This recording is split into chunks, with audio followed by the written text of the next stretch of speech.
할렐루야. 11월 8일 11월 둘째 주일 예배, 우리 다 같이 하나님 앞에 조용히 묵상기도 올리심으로 함께 예배 드리도록 하겠습니다.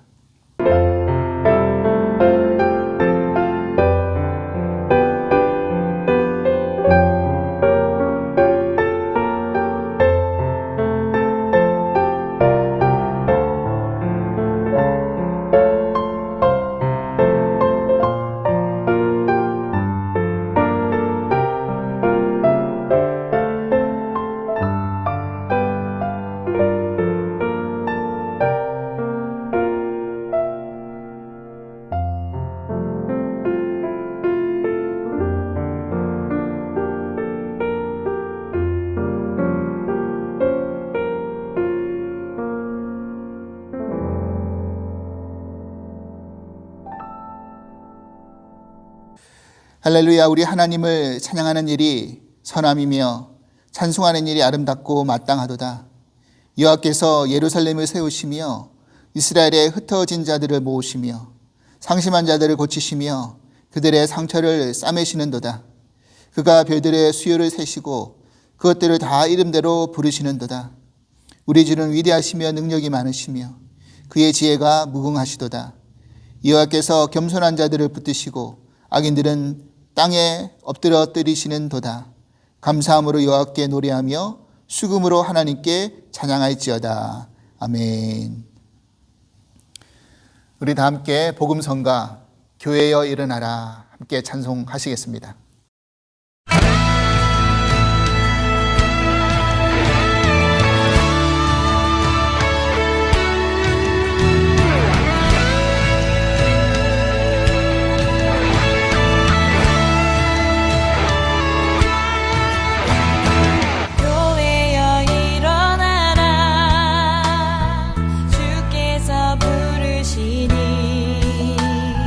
두려움과 실패 내려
사랑의 하나님, 11월 감사의 달을 맞이하여 어떠한 상황 속에서도 감사할 수 있는 믿음이 있게 하여 주시옵소서.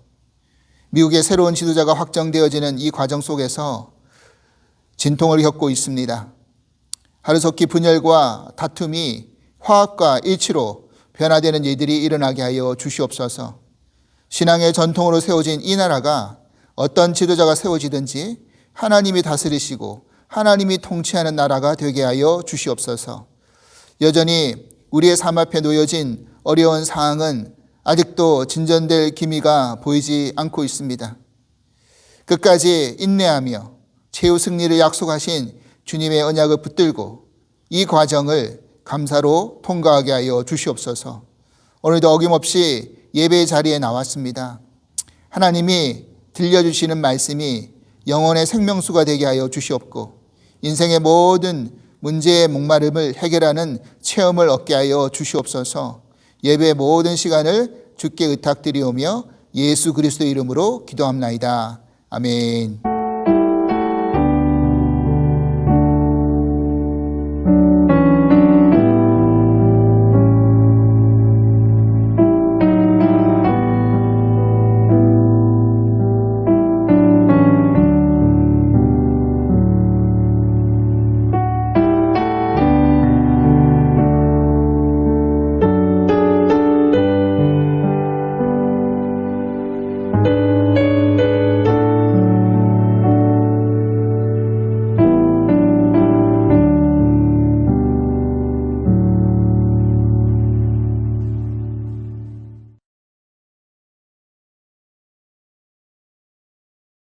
오늘 우리에게 주신 하나님 말씀은 마가복음 14장 32절에서 42절까지의 말씀입니다. 32절로 42절 말씀, 마가복음 14장 32절로 42절 말씀, 우리 같이 한 목소리로 함께 봉독하도록 하겠습니다.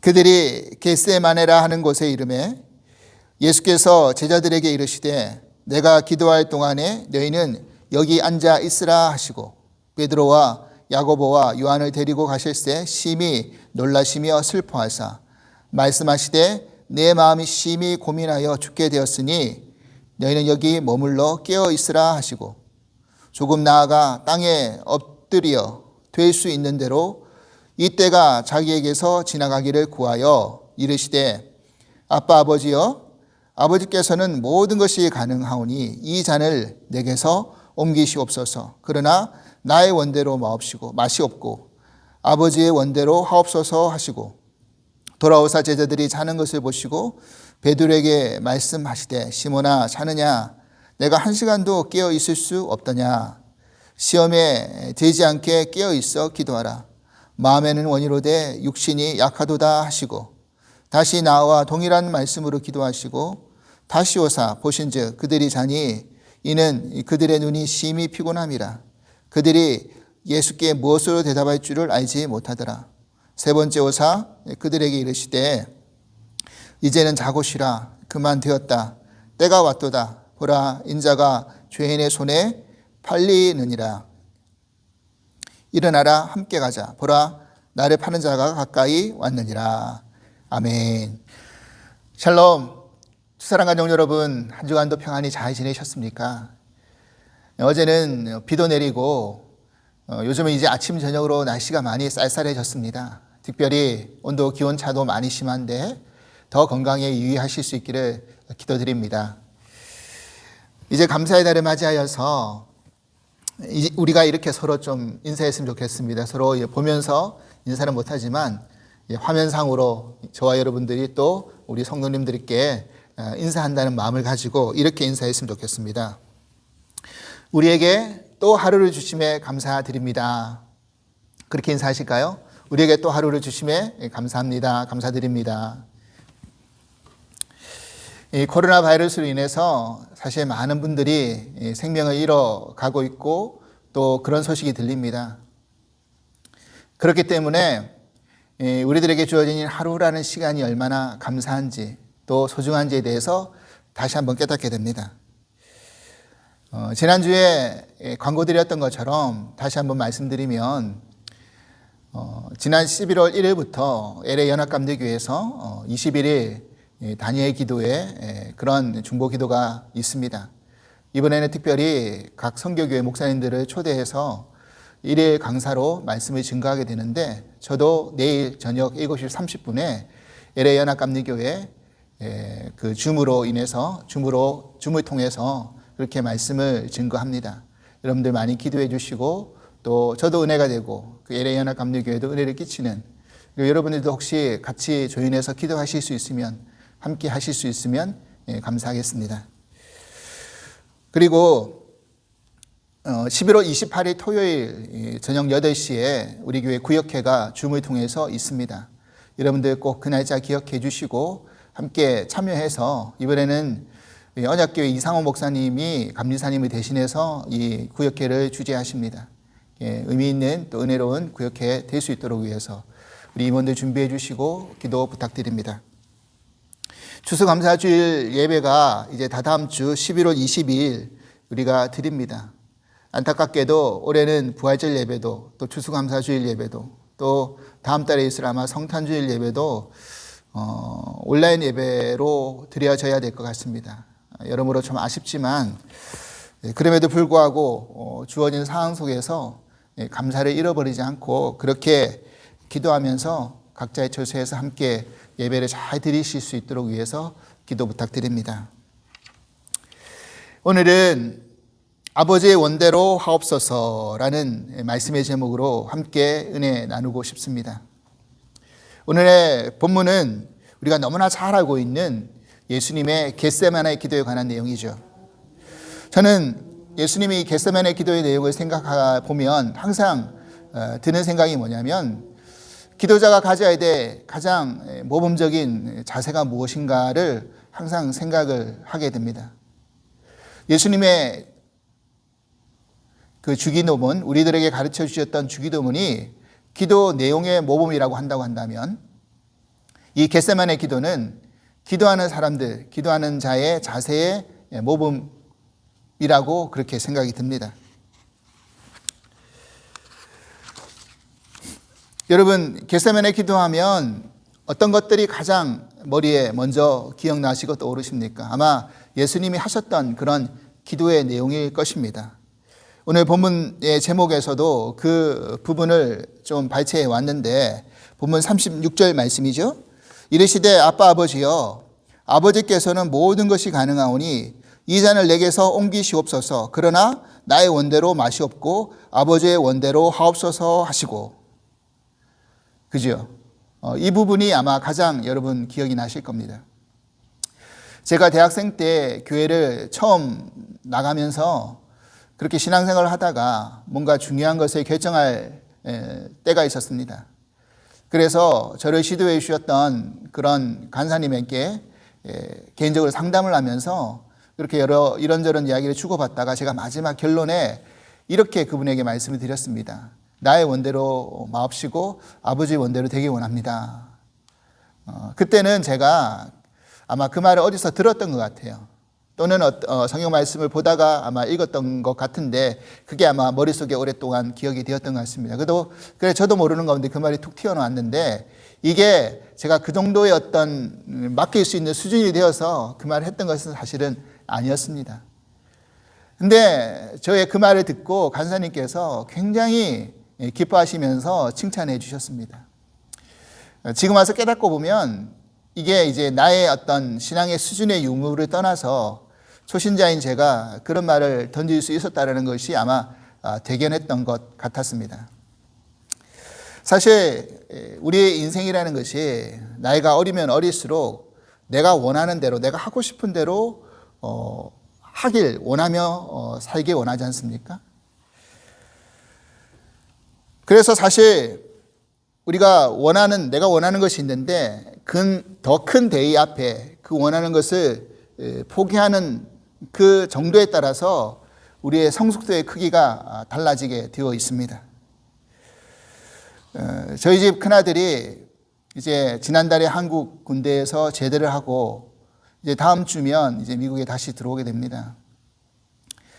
사실 처음 우리 아들이 한국 군대를 가겠다라고 이야기를 했을 때는 저와 저희 아내가 반대를 했습니다.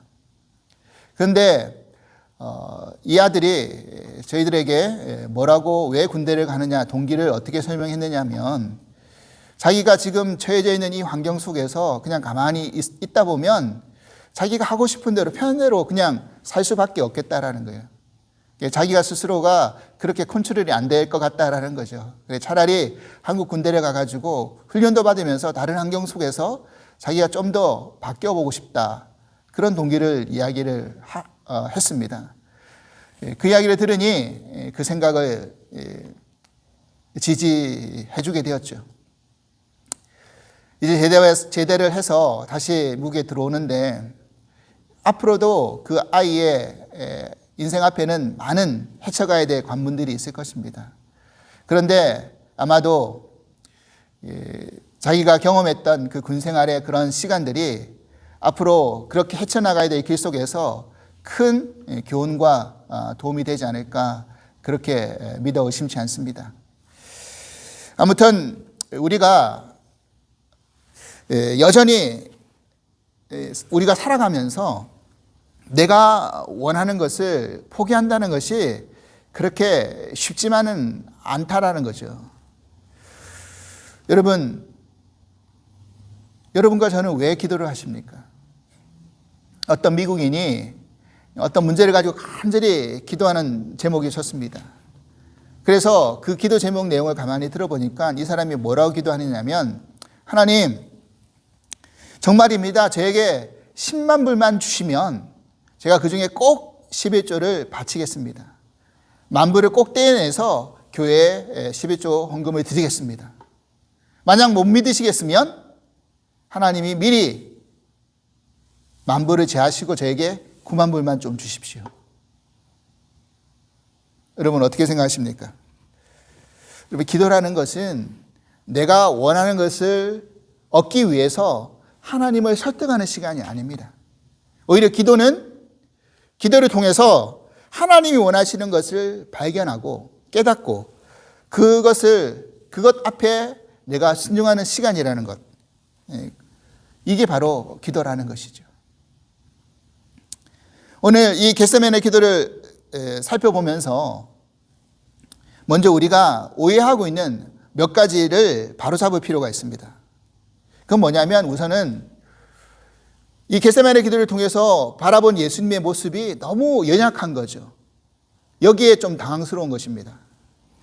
이미 예수님은 십자가를 지시고 죽으신 다음에 부활하신다는 내용을 3번씩이나 제자들에게 예고를 하셨습니다.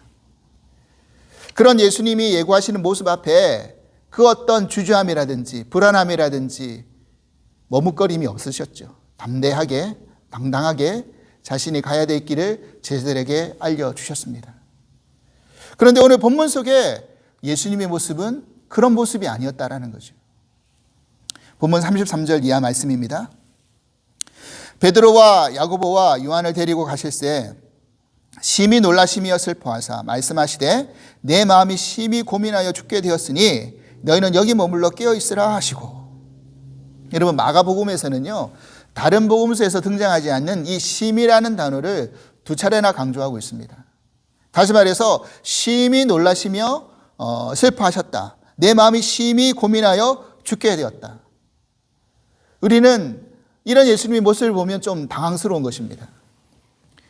우리가 잘 알고 있는 이수진 장군도 본인이 죽을 때 내 죽음을 적에게 알리지 말라 하면서 그 죽음 앞에 당당히 죽음을 맞이하셨는데, 그리고 우리가 읽었던 소설이라든지 영화를 보면서 그곳에서 등장하는 영웅들은 그 죽음 앞에 다 초월하는 모습을 보이지 않습니까?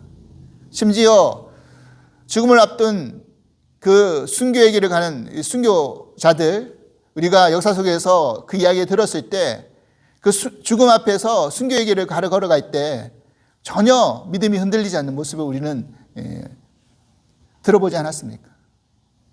그런데 메시아 되신 예수님이 하물며 어떻게 마지막 죽음 앞에서 이렇게 당당해야 되는데 이렇게 말씀하실 수 있을까라는 생각이 들지 않으십니까? 그리고 또 어떤 분들은 이런 오해를 하시는 분이 계십니다. 아마 예수님은 신이시기 때문에 우리 인간들이 당하는 그런 고통처럼 그런 정말 극렬하고 아픈 견디지 못하는 그런 고통은 아마 느끼시지 못할 거야. 어차피 죽으신 다음에 부활하실 건데. 그래서 그런 고통은 아무 문제도 되지 않을 거야. 그렇게 생각하시는 분도 계십니다. 그래서 초대교회의 성도들에게 가장 혼란을 야기했던 그런 이단 사상이 뭐였냐면 바로 영지주의였습니다. 제가 새벽 말씀 같이 서신서를 나누면서 계속 이렇게 반복해서 강조했죠. 이 영지주의라는 것이 결국 육신이라는 것은 연약하고 악한 존재이고 이 영이라는 것이 결국 선하고 온전한 것이기 때문에 육신을 배척해 버립니다. 그래서 나타나는 현상이 뭐냐면 극단적인 쾌락주의나 아니면 극단적인 금욕주의로 빠져버리게 되죠. 육신은 별거 아니기 때문에 마음껏 굴려도 상관없다. 혹은 육신은 악한 거기 때문에 철저하게 육신을 쳐서 복종시켜야 된다. 이렇게 양극단으로 빠져버리는 것입니다. 그런데 더 나아가서 이런 사상이 뭐가 위험하느냐면 예수님께서 연약한 육신을 입고 오셨다는 것을 자체를 부인하는 겁니다. 믿지 못하는 거예요. 그래서 예수님이 그런 육신을 지시고 십자가에 죽으셨다는 것 자체를 인정하지 않는 겁니다. 육신이 죽으신 게 아니라 가현설, 어떤 영적인 모습으로 예수님이 오셨다가 그렇게 부활하셨다. 이런 식으로 이렇게 믿음을 조장하는 거예요. 그러니까 이런 부분 때문에 많은 사람들이 혼돈스러워했다는 것입니다. 그런데 오늘 우리가 이 겟세마네 기도를 통해서 또 예수님이 그런 과정을 걸어가는 과정 속에서 고통스러워하는 모습을 우리가 발견하면서 예수님이 그 고통스러워한 모습을 발견하면서 우리는 무엇을 깨달을 수 있습니까? 그것은 바로 예수님은 하나님과 동등된 분이시지만 또한 예수님은 완전한 인간으로 이 땅 가운데 오셨다라는 거예요. 그렇기 때문에 완전한 인성을 가지고 계셨다라는 것입니다. 그래서 예수님은 인간이 당하는 고통, 외로움, 괴로움, 또 아픔, 슬픔, 이 모든 것을 겪으시고 다 아시는 거죠. 사랑하는 여러분, 우리가 예수님의 십자가 앞에 우리가 당한 고통과 아픔과 슬픔과 괴로움과 번뇌와 이런 것들을 가지고 나갈 수 있는 이유가 무엇입니까? 그것은 다름이 아니라 예수님이 우리가 당했던 그 어떤 큰 고통보다 더 큰 고통을 이미 당하셨고 경험하셨고 그분만이 우리의 그 모든 것들을 이해하시고 품으시고 회복시킬 수 있는 분이라는 것을 믿기 때문입니다. 그리고 그분이 인간의 죄성으로 말미암아 서로에게 주고받는 그런 상처와 고통과 아픔, 그리고 그런 죄된 우리를 위해서 바로 십자가에서 죽으신 거 아닙니까? 사실 우리 인생 속에서 말 못할 고통과 상처는 언제 어떻게 치유가 일어납니까? 나보다 사실은 더 큰 아픔과 상처와 고통을 겪으신 분이 나를 위로해 주거나 나의 옆에 계실 때 그분이 하는 말이 나도 너의 마음을 알아. 이해한다. 나도 다 같이 더 큰 것을 겪어보았다. 바로 예수님이 우리 예수님의 십자가를 바라볼 때마다 예수님이 그 십자가에서 무슨 말을 하실까요? 누구 아무개야 나도 너의 아픔, 너의 슬픔, 너의 상처를 다 안다. 그리고 그런 너를 위해서 내가 대신 죽었단다. 그러니 그것을 다 이 십자가 앞에 내려놓고 나와 함께 같이 일어나자. 사랑하는 여러분, 우리의 신앙이 언제 단단해지고 언제 성숙해질 수 있습니까? 우리가 바로 그 예수님의 십자가를 경험하고 통과할 때인 줄 믿습니다. 저는 짧은 목회 경험 속에서 한국에서도 많은 가정을 신방해보고 또 미국에 와서도 여러 가정들의 이야기를 들으면서 한 가지 깨달아지는 것은 뭐냐면 정말 문제 없는 가정이 없고 고통 없는 인생이 없다라는 것입니다. 왜 그렇습니까? 인간이 죄인이기 때문입니다. 이것은 믿는 가정이나 믿지 않는 가정이나 다 동일한 그런 문제라는 거예요. 그런데 믿는 가정과 믿지 않는 가정의 차이는 결국 뭡니까? 그것은 그 고통의 시간을 어떻게 바라보고 또 어떻게 어떤 힘으로 이길 수 있느냐, 그 차이라고 생각이 듭니다.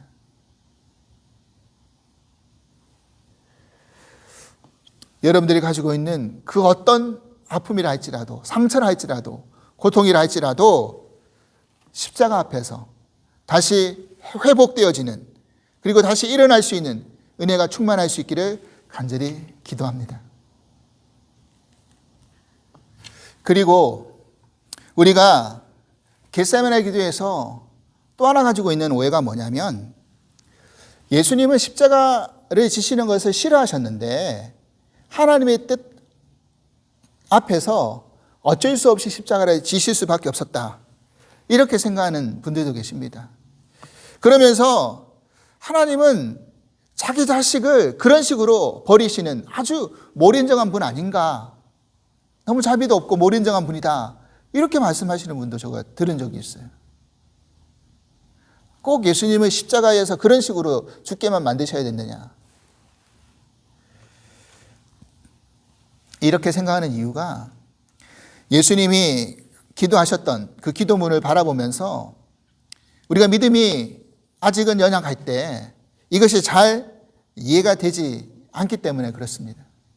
오늘 예수님이 아까 읽었던 기도문 다시 한번 읽어보면요, 36절 말씀, 이르시되 아빠 아버지여, 아버지께서는 모든 것이 가능하오니 이 잔을 내게서 옮기시옵소서. 그러나 나의 원대로 마시옵고 아버지의 원대로 하옵소서 하시고, 여기서 이 잔이라는 것은 죽음의 잔, 고난의 잔을 의미하는 것이죠.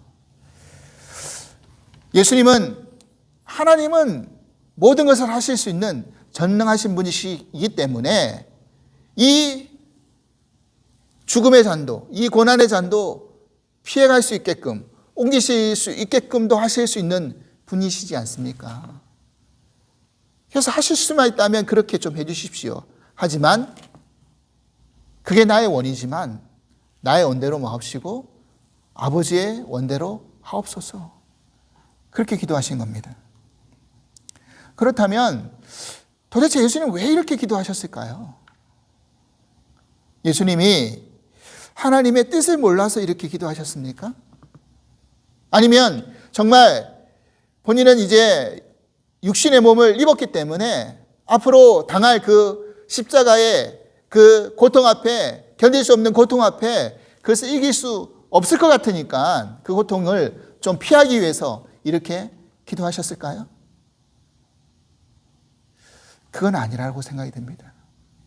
저는 많은 성경학자 그리고 주석들 그리고 여러 말씀을 읽으면서 그분들이 해석하시는 그 결론과 동일한 결론을 찾았습니다. 뭐냐면 그것은 예수님이 두려워하시고 고통스러워하셨던 것은 그런 육신이 당할 그런 고통 때문이 아니라 하나님 아버지와 잠시만이라도 단절되어지는 그 고통을 견디실 수 없었기 때문이라는 거예요. 예수님과 하나님은 늘 함께 연결되어 계신 분이죠. 그런데 죽음의 순간만큼은 하나님도 버려야 되는 순간이고 끊어지고 단절되는 순간일 수밖에 없기 때문에 그것이 너무 고통스러웠기 때문에 이런 기도를 드릴 수밖에 없었다라는 겁니다. 여러분, 그렇다면 이런 기도 앞에 하나님의 마음은 어떠하셨을까요? 여러분, 자식을 키워보신 분들은 다 아시겠지만 아마도 자식이 아픈 것을 보는 것만큼 괴로운 일은 아마 없을 겁니다. 작은 병에 걸려가지고 조금만 아파해도 안절부절하지 못하는 것이 인간의 육신의 부모의 마음이라고 한다면, 자신의 독생자를 죽음 앞에 내어놓는 그 하나님의 마음은 얼마나 아프시겠습니까? 예수님은 누가복음에서 이 길을 놓고 얼마나 간절히 기도했던지, 땀이 떨어지는데 땀이 땅에 떨어지는 핏방울같이 보이더라라고 그렇게 표현할 정도였습니다. 여러분, 겟세마네라는 이 의미가 기름을 짜는 틀이라는 그런 의미거든요. 감람산에 겟세마네라는 동산이 있는데 그 감람이라는 것이 올리브잖아요. 그래서 올리브 기름을 짜는 그런 틀들이 그곳에 많이 있었습니다. 그래서 이 겟세마네 기도가 상징하는 의미가 뭐냐면, 기름을 짜듯 땀이 땅에 떨어지는 핏방울 같을 정도로 온 힘을 다해서 짜내는 그런 기도하시는 모습을 그대로 상징하고 있는 것이죠. 여러분, 이런 과정을 지켜보시면서 하나님은 마음이 찢어지지 않으셨을까요? 정말 고통을 짜내는 아픔을 하나님은 겪지 않으셨을까요? 그런데 무엇 때문에 이 고통을 감내하셨습니까? 그것은 바로 우리를 사랑하셨기 때문입니다. 우리를 위해 예수님을 죽음 앞에 내어 놓으셨지만, 결국 따지고 보면 사실은 누가 죽으신 거죠? 하나님이 죽으신 겁니다. 우리를 위해. 그래서 이 하나님의 이 사랑 앞에 어떤 논리를 가지고 와도 사실은 이해가 되지 않죠.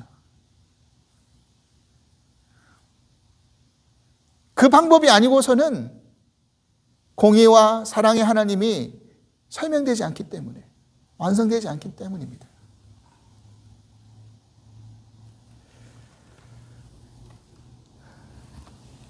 우리를 왜 이렇게까지 사랑하셨습니까? 우리가 뭐라고?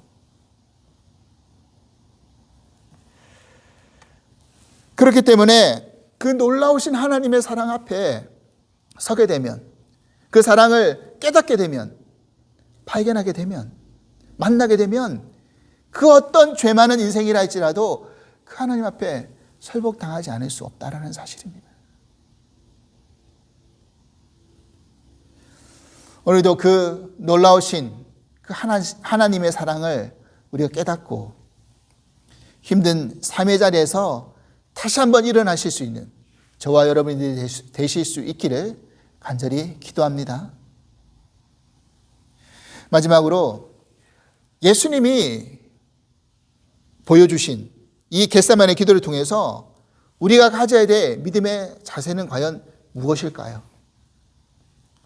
누가복음 22장 40절을 보면, 제자들을 데리고 감람산에 이르렀을 때, 오늘 본문에서는 그냥 여기만 있어라 라고 했지만 누가복음 좀 더 구체적으로 예수님이 이렇게 당부하셨습니다. 누가복음 22장 40절 말씀.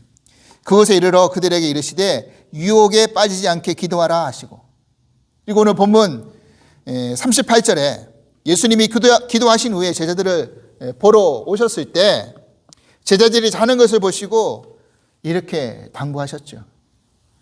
38절, 시험에 들지 않게 깨어있어 기도하라. 마음에는 원이로되 육신이 약하도다 하시고. 여러분, 우리가 예수님을 따라가게 되면 결국 우리도 져야 될 십자가, 통과해야 될 십자가가 있게 되죠. 이것을 우리가 그냥 피하게 되면 어린아이와 같이 우리가 원하는 것만 자꾸 요구하다가 그냥 끝나는 신앙생활이 되겠지만, 이것을 내가 받아들이고 지겠다라고 결단하는 순간 우리에겐 끊임없이 유혹이 찾아오고 끊임없이 시험에 빠질 수밖에 없는 연약한 인생들이라는 거죠.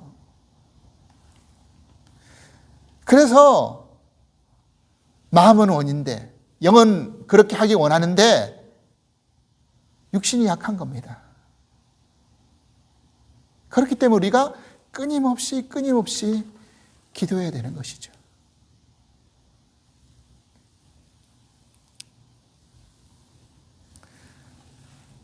육신이 연약한 우리들이 그렇기 때문에 더 주님을 의지하고 성령님의 도우심을 붙들어서 그 길을 함께 걸어가야 하는 것입니다. 그리고 그 길의 마지막 결론은 나의 원대로 맛이 없고 아버지의 원대로 하옵소서, 이런 맡김뿐이라는 것을 깨닫게 됩니다. 이것이 예수님이 제자들과 우리들에게 보여주신 그 겟세마네 기도의 모습 속에서 우리가 붙들어야 될 그 모범의 신앙의 태도여 자세라는 사실입니다. 물론 말처럼 쉬운 것은 아니죠. 예수님께서도 3번씩이나 간절히 기도하시지 않았습니까? 이 문제를 놓고. 그렇다면 하물며 우리는 어떻겠습니까? 사랑하는 여러분, 하지만 저와 여러분, 그 마지막 기도의 결론이 이렇게 되길 간절히 원합니다. 우리는 은연중에 아버지의 뜻대로 되기 원합니다 라고 그렇게 기도 드리지만, 사실은 내가 원하는 뜻이 아버지 뜻과 같기 원합니다 라고 그런 마음이 있어요, 다들. 그러다가 나의 원대로 되지 않으면 짜증내고 화내고 분노하면서 하나님을 원망하고 하나님께 따지지는 않습니까? 하지만 우리가 기도한 것이, 우리가 원하는 것이 그대로 내 뜻대로 되지 않는다 할지라도, 그것이 만약 하나님이 원하시는 것이라고 한다면 순종하겠습니다. 이 모습이 이렇게 고백되어지는 그런 믿음의 자리에까지 우리가 도달할 수 있는 은혜가 있기를 주님의 이름으로 간절히 축원합니다. 하나님 아버지, 감사합니다. 주님이 땀이 땅에 떨어지는 핏방울처럼 온 힘을 다해서 기도하셨던 이 겟세마네 기도를 통해서 우리가 붙들어야 될 믿음의 자세가 무엇인지를 깨닫게 하시니 감사합니다. 이 죄 많고 연약한 우리 때문에 예수님께서 십자가의 길을 걸어가셨고 우리 대신해서 죽으셨다라는 것을 다시 한번 깨닫게 되면서 그 놀라우신 하나님의 그 사랑 앞에 우리가 다시 한번 무릎 꿇고 그 사랑을 받아들일 수밖에 없음을 깨닫게 됩니다. 우리가 결국 믿음생활, 신앙생활을 하는 과정 속에서 내가 져야 될 십자가가 있고 내가 통과해야 될 십자가가 있다는 것을 깨닫게 되면서 그 앞에 우리가 도달했을 때 나의 원대로 마옵시고 아버지의 원대로 하옵소서라고 우리 모두가 함께 기도할 수 있고 결론 내릴 수 있는 믿음의 신앙의 성숙이 우리 모두에게 있게 하여 주시옵소서. 감사하며 예수 그리스도 이름으로 기도합나이다. 아멘. 우리 마지막 파송 찬양으로 복음성가 얼마나 아프실까 우리 함께 찬양하시겠습니다.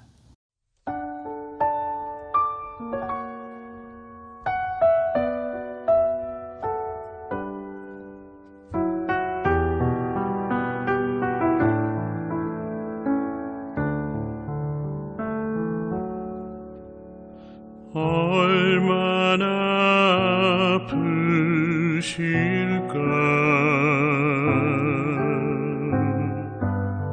하나님의 마음은 인간들을 위하여 아들을 제물로 삼으실 때 얼마나 아프실까.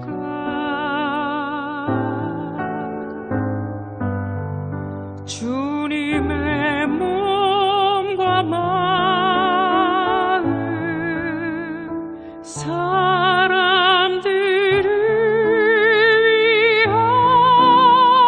위하여 십자가에 달려 제물 되실 때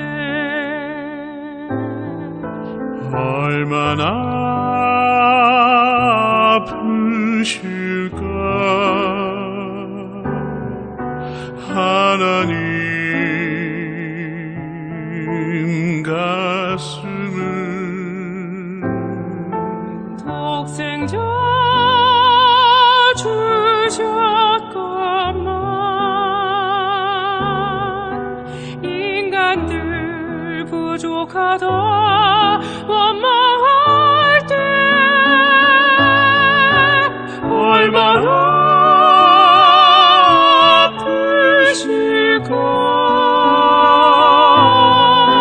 주님의 심령은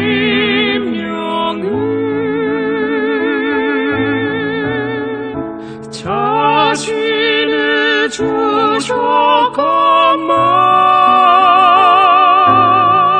사람들 부인하며 욕할 때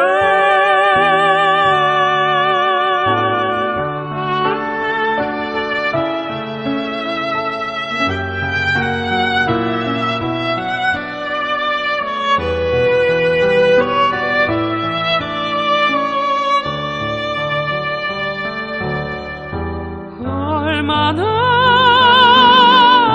아프실까. 하나님 가슴은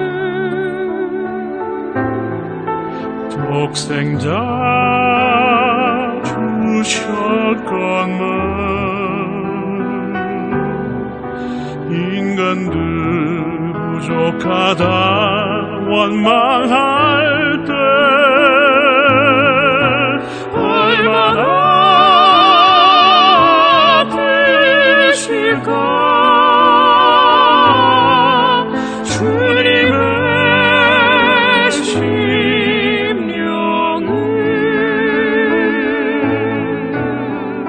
자신을 주셨건만 사람들 오해하며 욕할 때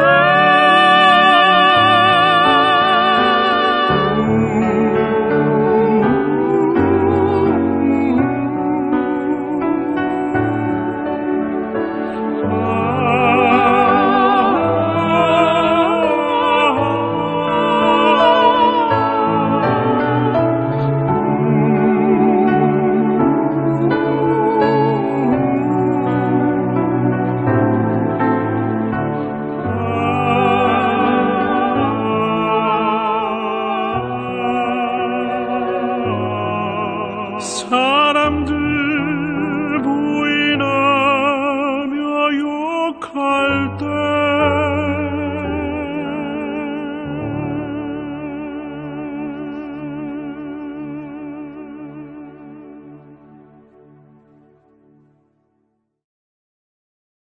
이제는 우리 주 예수 그리스도의 크신 은혜와 하나님 아버지의 그 끝이 없는 한량없으신 사랑하심과 보혜사 성령님의 감화 교통하시는 은총이 우리의 신앙생활 속에서 십자가를 져야 될 때, 십자가를 통과해야 될 때 나의 원대로 맛이 없고 아버지의 원대로 하옵소서라고 우리 모두가 고백하며 결단하기를 원하는 당신의 모든 사랑하는 성도님들을 위해 주께서 이제부터 영원토록 함께 하시기를 간절히 축원하옵나이다. 아멘.